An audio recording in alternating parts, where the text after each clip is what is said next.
नमस्कार, आपण पाहतात खेड टाइम्स. आजच्या पॉलिटिकल न्यूज रूम बुलेटिन मध्ये आपलं स्वागत. आजच्या बातमीपत्रात आपण पाहणार आहोत आमदार दिलीप मोहिते यांची चौफेर फटकेबाजी. शिरूर लोकसभा मतदारसंघाच्या आखाड्यात दिवसेंदिवस रंगत वाढू लागली आहे. महायुती आणि महाविकास आघाडीच्या उमेदवारांसोबतच राजकीय नेते मंडळींमध्येही चांगली जुगलबंदी पाहायला मिळत आहे. महायुतीचे उमेदवार शिवाजीराव पाटील यांच्या खेड तालुक्यातील प्रचारानिमित्त पश्चिम पट्ट्यात प्रचार दौरा झाला. या प्रचार दौऱ्यादरम्यान वाडा गावात झालेल्या प्रचार सभेत आमदार दिलीप मोहिते यांनी खासदार डॉक्टर अमोल कोल्हे यांच्यावर सडकून टीका केली. अमोल कोल्हे मतदारसंघात किती वेळा आले, मतदारसंघासाठी किती निधी दिला, असे प्रश्न विचारत मोहितेंनी कोल्हेंवर अतिशय तिखट शब्दात वार केले. आम्हाला ज्याचं 5 वर्षात तोंडही बघायला मिळालं नाही तो कसला संसद रत्न.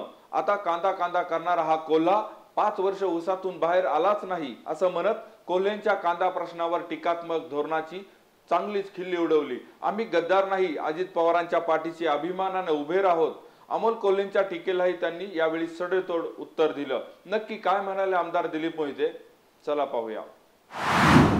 या 5 वर्षात दुसऱ्या वाडागावाकरता 15 कोटी रुपये दिले गावाला. आम्ही खासदार झाले 15 रुपये त्याला लोक दिले का 15 रुपये.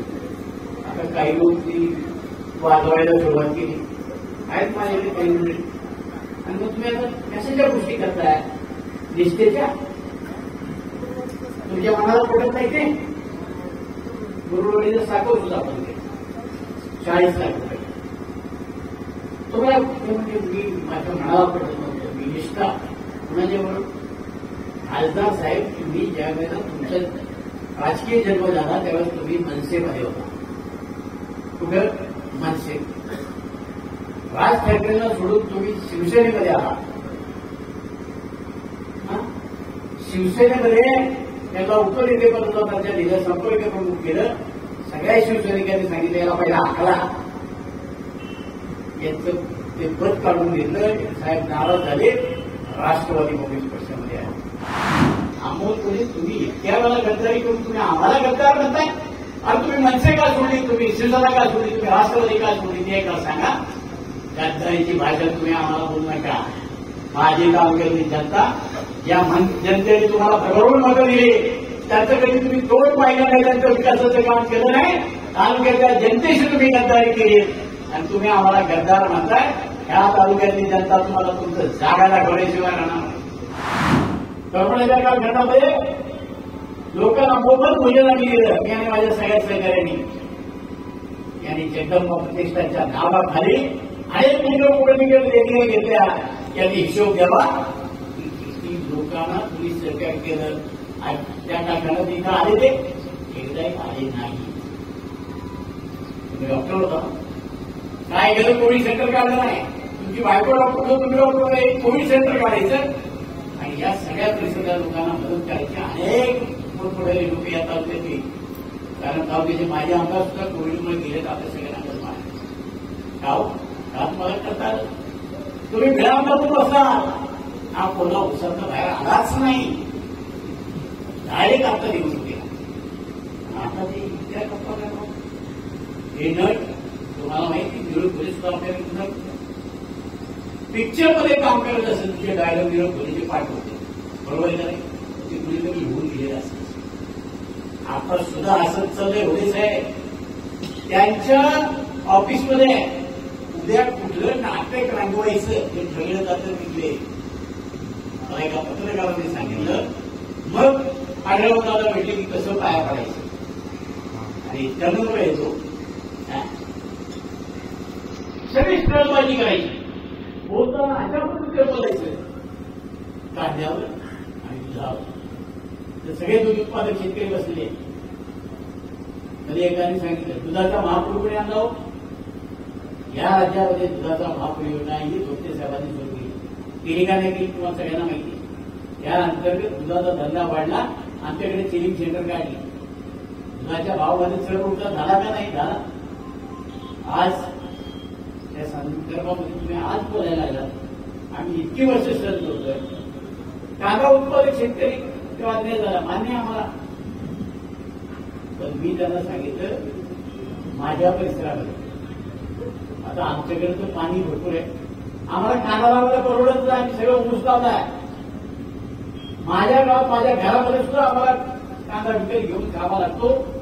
एक तर त्याची मजुरी परवडत नाही. तुम्ही त्यांना हिशोब दिला, अगदी म्हणजे तुम्ही आळंदी, मरकड, तुमचं बोस, रास, चिंबळी, केळगाव, मोळी, तुमचं खारुंग,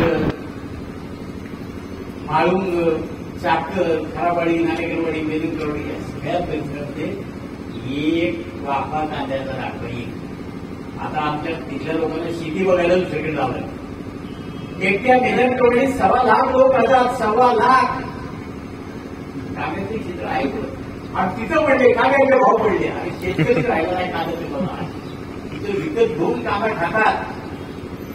बांधसुद्धा नाही. आपण बोलावं मावळामध्ये किती ठिकाणी कांदा विकतो मला सांगा बरं. आता माझ्या माहितीप्रमाणे थोडाफार शामरावच्या तिथं एवढाच कांदा आहे. नाही तो वरती मला त्या बियाण्यामध्ये कधी दिसला नाही. तुझ्या वर्षाकडे एक आमच्याकडे भाताचं पीक पिकतं, दुसऱ्या कांद्याचं पीक घेतलं म्हणजे भात येणार नाही आमच्याकडे. आणि तो इथून कांद्याच्या प्रश्नामध्ये आपण कुठे काय बोलावं याची सुद्धा समय सूचकता त्यांच्याकडे नाही. जिथे ऊस पिकवतो तिथे कांद्यावर बोलतात, जिथे कांदा पिकतो ऊसावर बोलतात. मी शेतकऱ्याचा मुलगा, मी गरिबाचा मुलगा. अरे कोण श्रीमंताचा आहे? मी सुद्धा गरिबाचा शेतकऱ्याचा मुलगा आहे. पिंपळगावला माझ्या आईबाप आयुष्यभर शेती केली, त्याचाच मुलगा मी आहे. तो आता वेगळं काय आहे? काय वेगळं तुझ्यामध्ये असं? तू सगळ्याला टेंबा मिळतो, हा नट डायलॉग पाहिजे. होय अजितदादा सांगा कर्तृत्वात देता आम्हाला पाहिजे पुढे जिल्ह्याला, आणि म्हणून आम्ही त्याच्या मागे आहोत. आम्हाला हे नेतृत्व संपवायचं नाही. आम्हाला अजितदादाच्या मागच उभं राहायचं. पुढची 15-20 वर्ष हा जिल्हा अखंडपणानं चालवण्याची, हिमतीनं चालवण्याची एकमेव ताकद आहे ते फक्त अजितदादामध्ये आहे. आणि म्हणून या नेत्याच्या मागे राहण्याची भूमिका आम्ही स्पष्टपणाने घेतलेली आहे. उद्या तुम्हाला काय आमच्यावर टीका किती करता याची परवा आम्ही करत नाही. यावेळी भाषण करताना आमदार दिलीप मोहिते जिल्हा परिषदेचे माजी सदस्य अतुल देशमुख यांच्यावर बरसले. काही दिवसांपूर्वी नुकतेच राष्ट्रवादी काँग्रेस शरदचंद्र पवार पक्षात प्रवेश नव्याने केलेले अतुल देशमुख यांनी खेड टाइम्सला मुलाखत दिली होती. तुम्ही ही मुलाखत पाहिली नसेल तर खेड टाइम्सच्या YouTube चॅनलवर किंवा फेसबुक पेजवर जाऊन तुम्ही नक्की पहा. या मुलाखतीमध्ये अतुल देशमुख यांनी आमदार दिलीप मोहिते यांच्यावर सडकून टीका करत अतिशय गंभीर आरोप केले होते.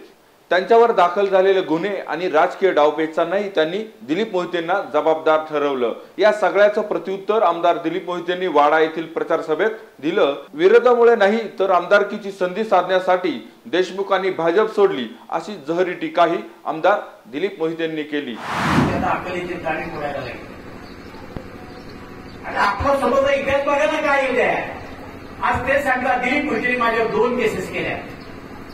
मी गेली तुम्ही सांगताय की 10 वर्षापैकी 7.5-8 वर्ष मी सत्तेमध्ये होतो. तुमच्याकडे जातो तर चौकशी करायची. दिलीप मोहिते नाव असं दिलीप मोहिते जेलमध्ये पाठवायचं होतं. काय चढाली होती? आपण दुसऱ्याच्या माथ्यावर फोडायचं. अहो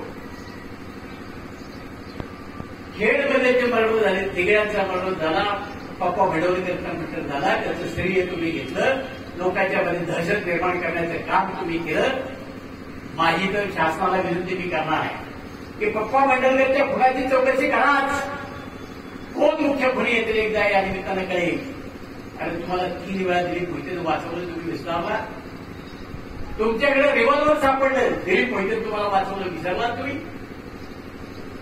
त्यावेळेला पाया पडत तुम्हाला लाज वाटली नाही का? तुम्ही तरुणांच्या बरोबर मारामारी केली. मला फक्त अटक करू नका, मला मारू सांगू नका.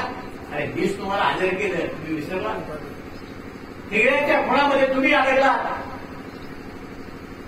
तुमच्या कंप्लेंट ही सुरेश चव्हाण आणि त्या सगळ्या मंडळींनी दिली. माझी त्यावेळेला रामायण चालू होतं. माझ्या रामायणामध्ये माझ्या सगळ्या गाड्या खोडल्या, त्या सगळ्या मुलांनी रामायण बंद पाडलं. माझा कसा संबंध असेल त्याच्याशी? तुम्ही जर श्रेय घेतलं, लोकांमध्ये दहशतबुद्धी निर्माण करण्याचा प्रयत्न तुम्ही त्या ठिकाणी केला. लोक म्हणजे आजही मोठा वाईट म्हणून मी म्हणजे तुझ्या पुस्तकात सुद्धा मागायचे. याच्या भाईगिरीची भीती मला कधीच वाटली नाही, वाटणार नाही. तुम्ही कशा पद्धतीने उभं राहतात हे आम्हाला चांगलं माहिती आहे. आज तुम्ही सांगताय की पुनर्वसंत जमिनी सगळी चौकशी करा. मी तर सुरुवातच केली. आता तुम्ही कुणाकुणाच्या जमिनी पुनर्वसनमध्ये घेतल्या, कुणाकुणाला विकल्या, सगळी माहिती काढून जनतेच्या समोर मांडायची वगैरे राहणार नाही. आतापर्यंत आम्ही म्हणतो ठीक आहे, आपलं त्यांचं काही घेणं गेले नाही. ज्याला पडतो तो देतो, ज्याला पडतो तो देतो. आम्हाला काही त्याच्याशी संबंध नाही. पण तुम्ही जाहीरपणा जर आमच्यावर आरोप करणार असाल तर तुमचं पाप झालेलं असणार. दिलीप मोहिते कधी गप्पा बसणार नाही. तुम्ही सगळ्यांच्या नादी लागा, माझ्या नादी लागा. मी एक तर कुणाच्या नादी लागत नाही. लागून त्याचा नाश पुन्हा केल्याशिवाय राहत नाही. एवढं लक्षात ठेवा. त्याच्यावर लोकांना मावळत्या लोकांना तुम्ही थोडं सांगा. 5 वर्ष मागच्या 5 वर्षापूर्वी निवडून आला 700 बोगस मतं तुम्ही लावून घेतली पश्चिम पट्ट्यामध्ये. आणि सकाळी 7 वाजता ही सगळी 700 पोल त्या ठिकाणी मतदाराला आली. आजही नावं काढून मला तुम्हाला यादी आठवतो. आनंदीची, चौरडीची पोर यांची नावं तुम्ही लागली आणि स्वतःही फक्त अनुषेचा पराभव झाला आहे. त्यावेळेला तुम्ही पुन्हा कुणाची मदत घेतली ते सुद्धा आम्हाला माहिती आहे. काय केलं 5 वर्षामध्ये, किती कामं केली पश्चिम पट्ट्यामध्ये. आज तुम्ही ज्या पक्षामध्ये, ज्यांच्या पक्षामध्ये तुम्ही वाचला आता जेलमध्ये कधीच खेळी पडायला गेला असता त्याला सांगता येईल माझ्याकडे दुर्लक्ष केलं, मी कामाचा माणूस होतो, मी आमचं केलं, जमतंय गेलं. अरे खेडमध्ये पहिला नगराध्यक्ष दिलीप मोहिते केला हे गेला. नंतर आमच्यातलाच एक माणूस निघाला, त्यानं त्याच्या फोडाफोडी केली आणि म्हणून तुमचा निघाला शोभावर आली का नगरपालिका. तिथं सुद्धा आनंदीच्या पोरांची नावं, जी नावं इकडे आहे तीच नावं आनंदी टाकत खेळमध्ये लागली आणि तुम्ही त्यामुळे आली. तुमच्याकडे नगरपालिका, आळंदीची नगरपालिका केवळ आणि केवळ महेश त्याच्या जबाबदारीसाठी आली. आमचीच लोक राष्ट्रवादीची तिथे पुढे आमचं तालुका अध्यक्ष असेल तुम्ही बोलला आणि म्हणून तुम्ही तिथे सत्ता आणू शकला. सत्तेच्या जोरावर सत्ता आणली. तुमच्या कर्तृत्वावर सत्ता आली नाही. तुमचं कर्तृत्व अख्या तालुक्याला माहिती आहे. मी आम्हाला सांगायला लावू नका. तुम्ही विकासावर बोला. तुम्हाला काय तुमचा विकास तुम्ही केला आतापर्यंत लोकांना सांगा.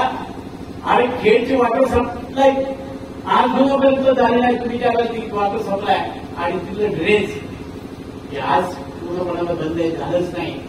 त्याच्याकरता कोट्यवधी रुपये घेतला. त्याच्याकरता त्याच्या 2 गाड्या मिळाल्या. त्याच्यावरून वाद झाला मांजळेमध्ये आणि तुमच्यामध्ये. तुम्ही आम्हाला सांगू नका त्या कर्तृत्वाच्या तुमच्या गोष्टी. आणि तुम्ही आमचं काढायला जाल तर तुमचं हातभर निघेल एवढं लक्षात ठेवा. मी सांगा तालुक्यामध्ये एकदा की मी हा विकास केला, मी हे काम केलं, मी आमच्या गावात ते काम केलं. त्याच्यावर मागायला मतं, विकासावर मतं मागा. एवढं ढोंग करून, नाटकी करून, दुसऱ्याला नावं घेऊन आपलं झाकून ठेवायचा प्रयत्न करू नका. मी आतापर्यंतच्या 25-30 वर्षाच्या राजकारणामध्ये तरी कुणाला घाबरवण्यात गेलो नाही. आणि मी पाठीत कुणाच्या वाढ कधी केला. आज तुम्ही सत्तेमध्ये राहिला, पक्षाला तुमची गरज होती. या देशाच्या नेतेपदी, पंतप्रधानपदी परत एकदा नरेंद्र मोदीला बसवायचं होतं. तुम्ही तुमच्या स्वार्थाकरता की आपलं पुढे निघून गेला आणि तुम्ही सांगता माझं दिलीप मोदीचा प्रश्न आहे.